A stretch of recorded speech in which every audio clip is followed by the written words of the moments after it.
Hello, fellow crafters and paper artisans. It is Chandra with Stockton Stuff. I am here with challenge number 7 with Call Me Crafty Al's No Spin November. And the challenge title is Would You Be Mine? WOOD. And the challenge was to make something with a wood print or something out of wood or whatever, something wood. So I was already planning to gift some tea to a friend who asked about it. Joy Tea is one of my favorite holiday teas, and I always stock up on it, so I have enough through the year. And I had been posting about it on Facebook, and she asked me about it, so I wanted to make her a little box to put the tea bags in.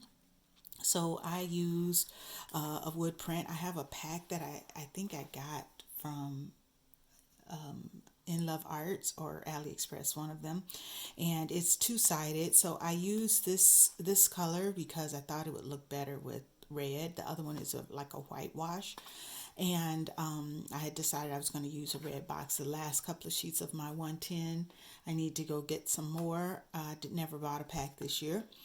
I did have a set of stamps that I used. Put the kettle on, and a cup of tea came from the same stamp set.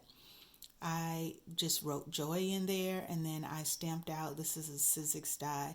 I cut Joy out 4 times and just stacked it so that it would pop out a little bit. It's so tiny that I thought it would be too hard to put it on foam. So I used a burlap and red ribbon, and the box is actually 2 pieces.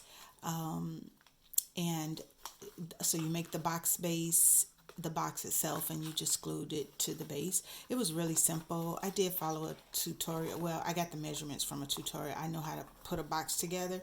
I just need sometimes the measurements so I don't have to do a lot of thinking. I was going to try to make it exactly the shape of the tea bag, but I decided, what's the point? There's a tutorial out there. I didn't really have the time or energy to think through the measurements. It was actually in centimeters, so I used my Stampin' Up board because it does have centimeters as well, and it also has the scoring blade, so it was a really quick project. And so there it is. Would You Be Mine? No Spin November, challenge number 7. Thanks for watching.